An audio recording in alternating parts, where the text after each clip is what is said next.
میرے پہلے مہمان پروفیسر ڈاکٹر طاہر امید طلولی، ماہر اقبالیات اور کئی کتابوں کے مصنف ہیں۔ میرے مہمان بنتے رہتے ہیں، ڈاکٹر صاحب کو پوری دنیا جانتی ہے۔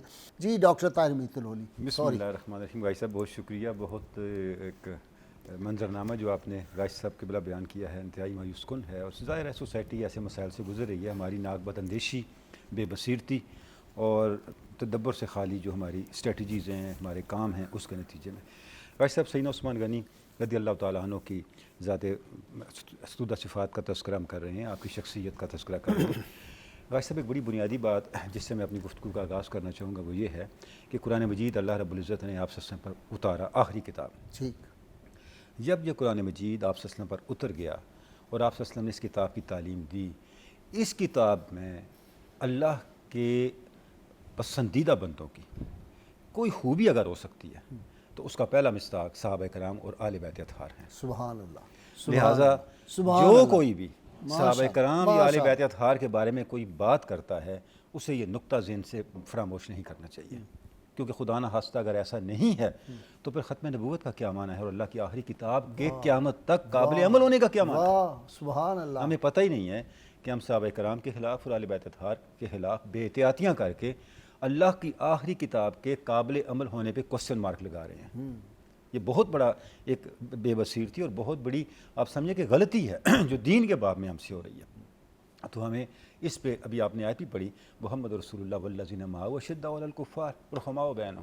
دوسری بات، صحابہ کرام مصداق ہیں قرآن مجید کے بیان کردہ تمام اوصاف حمیدہ کا۔ پھر دوسری بات نہیں بھولنی چاہیے، کچھ اوصاف میں کچھ صحابہ درجہ کمال پہ ہیں۔ ہاں، مزاج کی بات ہوتی ہے، مزاج کی بات ہوتی ہے، اور اللہ رب العزت نے بتانا بھی تو تھا نا۔ دیکھیں نا، آپ میں جتنے بھی میرٹس بڑھتے جائیں، ایک میرٹ تو ٹاپ پہ رہے گا نا، کیونکہ کہتے ہیں نا there is only one point at the pyramid. بالکل ٹھیک۔ اس کے اوپر تو ایک ہی پوائنٹ ہوگا، جو صداقت میں ہے، شجاعت میں ہے، سخاوت میں، بڑھتا بڑھتا بڑھتا حکمت میں، دانائی میں، دانش میں، ٹاپ پہ تو ایک ہی نقطہ رہ جائے گا۔ بالکل ٹھیک ہے۔ جب عثمان غنی کو دیکھتے ہیں تین چیزیں سامنے آتی ہیں، رحماء بینہم، سراپا حیا اور سراپا سخاوت۔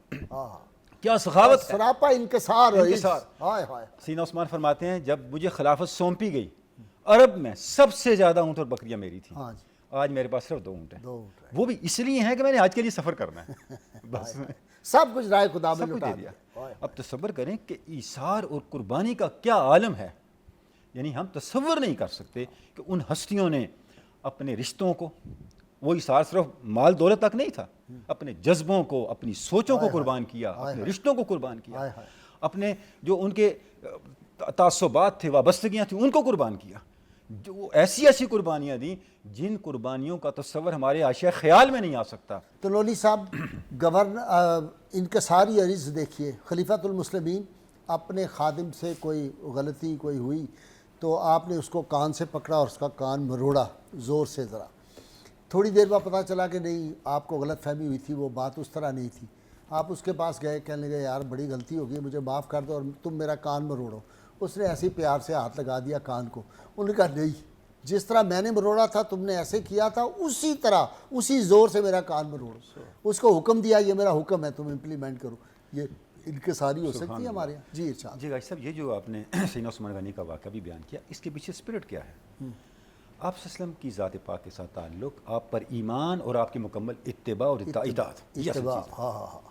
غازی صاحب اگر آپ دیکھیں صحابہ کرام کے سارے کمالات جس نقطے سے نکلتے ہیں وہ حضور پہ یقین ہے۔